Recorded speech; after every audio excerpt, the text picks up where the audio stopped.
السلام علیکم نحمده ونصلي على رسوله الكريم اما بعد اعوذ باللہ من الشیطان الرجیم بسم اللہ الرحمن الرحیم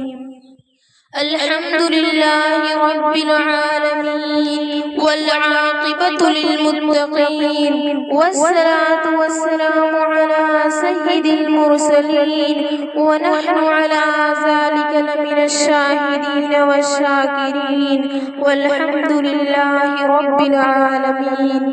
آئیے سب سے پہلے ہم اور آپ آقائے نامدار مدنی مدینے کے تاجدار دونوں عالم کے مالک و مختار ہم غریبوں کے غمگسار نائب پروردگار احمد مجتبیٰ محمد مصطفیٰ صلی اللہ علیہ وسلم، ارے وہی آقا علیہ السلام جن کے صدقے ہمیں نماز ملی، ارے وہی آقا علیہ السلام جن کے صدقے ہمیں روزہ ملا، آئیے اس رسول کی بارگاہ بے گز پناہ میں جھوم جھوم کر لبوں کو چوم کر درود شریف کا نذرانہ پیش کریں۔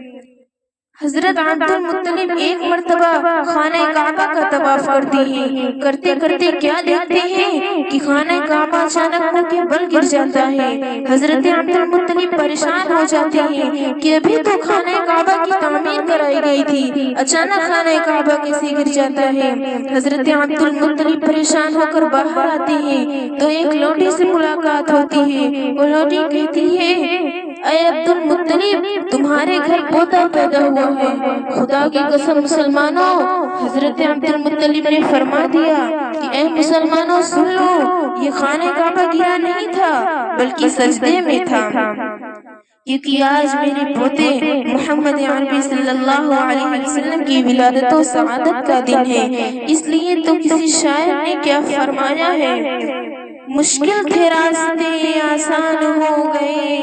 مشکل تھے راستے آسان ہو گئے، دشمن بھی دیکھ کر حیران ہو گئے، رکھا جب میرے نبی نے اس دنیا میں قدم، رکھا جب میرے نبی نے اس دنیا میں قدم، پتھر پہ کلمہ پڑھ کر مسلمان ہو گئے۔ حضرت جبریل علیہ السلام حضور صلی اللہ علیہ وسلم کی بارگاہ رسالت میں حاضر ہوتے ہیں، عرض کرتے ہیں اے اللہ کے رسول میں نے داؤد علیہ السلام کی امت کو جہنم میں دیکھا ہے، اے اللہ کے رسول میں نے زکریا علیہ السلام کی امت کو جہنم میں دیکھا ہے، اے اللہ کے رسول میں نے ادریس علیہ السلام کی امت کو جہنم میں دیکھا ہے، اے اللہ کے رسول میں نے نوح علیہ السلام کی امت کو جہنم میں دیکھا ہے، اے اللہ کے رسول میں نے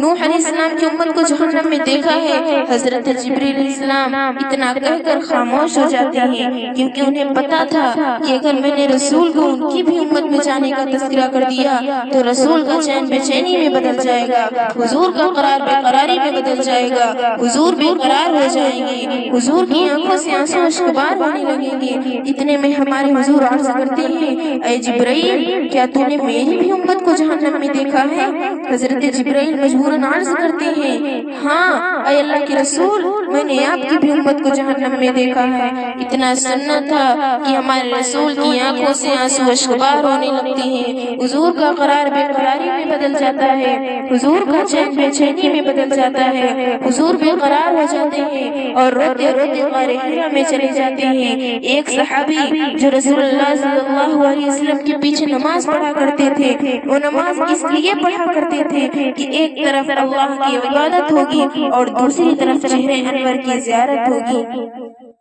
صحابہ کرام ایک جنگل میں جاتے ہیں اور چرواہے سے عرض کرتے ہیں اے چرواہے کیا تو نے میرے محمد صلی اللہ علیہ وسلم کو دیکھا ہے؟ کیا تو نے میرے مسح البصر کو دیکھا ہے؟ چرواہا عرض کرتا ہے میں کسی محمد کو نہیں جانتا، میں کسی مسح البصر کو نہیں جانتا، ہاں مگر اتنا جانتا ہوں کہ کوئی اس غار میں اتنا پھوٹ پھوٹ کر روتا ہے جس کی آواز سن کر میری بکریوں نے چرنا چھوڑ دیا۔ اللہ اکبر، ہمارے رسول اللہ صلی اللہ علیہ وسلم غار حرا میں زاروں قطار رو رہے ہیں۔ کس لیے رو رہے ہیں؟ ہم گنہگار امتیوں کے لیے رو رہے ہیں، اور آج ہم کو نماز بھی صحیح سے ادا کرنی نہیں آتی۔ ہمارے رسول اللہ غار حرا میں رو رہے ہیں۔ وہ صحابہ کرام اس چرواہے کی بات کو سنتے ہیں تو وہ سمجھ جاتے ہیں کہ اتنی دردناک آواز سے رونے والا، اتنی پھوٹ پھوٹ کر رونے والا نبی کے سوا کوئی نہیں ہو سکتا۔ وہ صحابہ کرام روتے روتے غار حرا میں چلے جاتے ہیں۔ کیا دیکھتے ہیں کہ میرے نبی کا سر سجدے میں تھا، میرے نبی زاروں قطار رو رہے ہیں۔ صحابہ کرام عرض کر رہے ہیں، اے اللہ کے رسول اپنے سر کو سجدے سے اٹھا لیجئے، اے مزاح البصر اپنے سر کو سجدے سے اٹھا لیجئے، اے میرے آقا اپنے سر کو سجدے سے اٹھا لیجئے، اے حسن حسین کے نانا اپنے سر کو سجدے سے اٹھا لیجئے، اے فاطمہ الزہرا کے بابا جان اپنے سر کو سجدے سے اٹھا لیجئے۔ لیکن میرے نبی اپنے سر کو سجدے سے نہیں اٹھاتے، ان کی بات کو نہیں سنتے، بلکہ بار بار اپنے رب کی بارگاہ میں عرض کر رہے ہیں، یا رب حب لی امتی، یا رب حب لی امتی، اے اللہ میری امت کو بخش دے، اے اللہ میری امت کو میرے حوالے کر دے، میری امت کو میرے حوالے کر دے۔ صحابہ کرام عرض کر رہے ہیں، اے اللہ کے رسول اپنے سر کو سجدے سے اٹھا لیجئے، ہمارے آقا سر کو سجدے سے نہیں اٹھاتے۔ آپ نے سجدے تو بہت دیکھے ہوں گے، ہر کسی نے سجدہ کیا، سجدے میں سبحان ربی العالی پڑھا، عمر فاروق نے سجدہ کیا، سجدے میں سبحان ربی العالی پڑھا،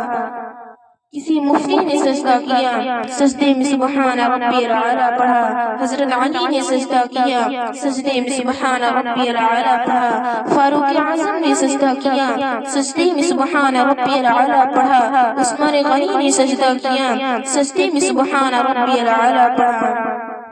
کسی مفتی کا سجدہ سبحان ربی العالی، کسی امام کا سجدہ سبحان ربی العالی، ہم لوگ بھی سجدے میں سبحان ربی العالی پڑھتے ہیں،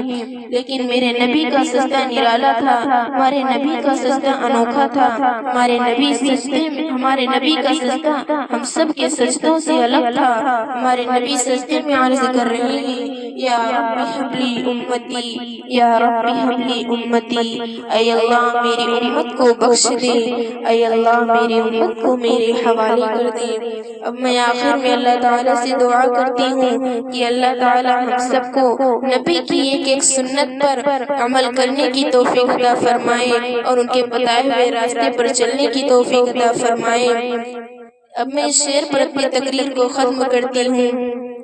نگاہیں عشق مستی میں وہی اول وہی آخر، نگاہیں عشق مستی میں وہی اول وہی آخر، وہی قرآن وہی فرقان وہی یاسین وہی طٰہٰ۔ السلام علیکم۔